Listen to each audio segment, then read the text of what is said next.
Hello সবাইকে, সবাই কেমন আছো? আজকে তোমাদের সাথে শেয়ার করব আমাদের সবার প্রিয় নিরামিষ আলুর দম।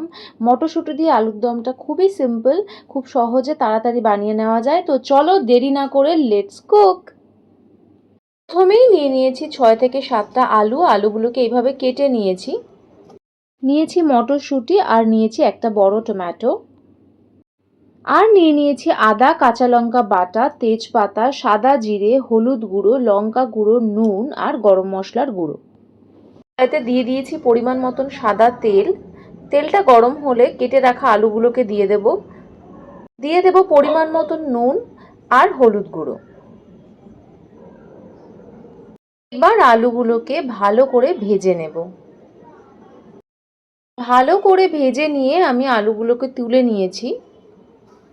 এবার ওই তেলের মধ্যেই আমি দিয়ে দেব সাদা জিরে,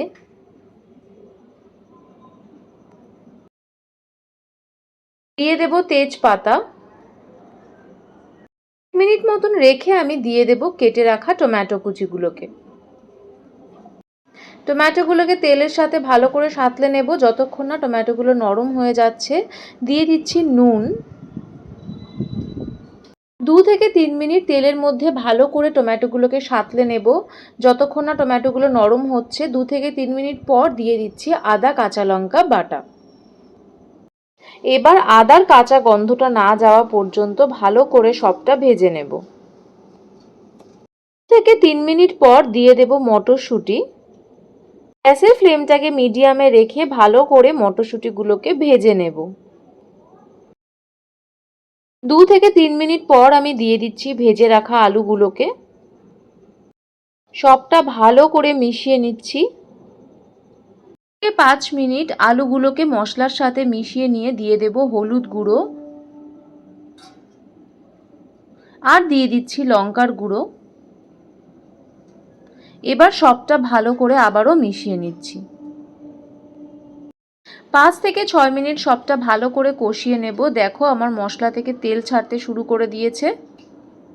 আর আমি দিয়ে দেব পরিমাণ মতন জল। আমি এখানে বড় বাটির 1 বাটি জল দিয়েছি। যেহেতু আমি আলুর দম করছি সেই জন্য খুব বেশি জলের প্রয়োজন নেই।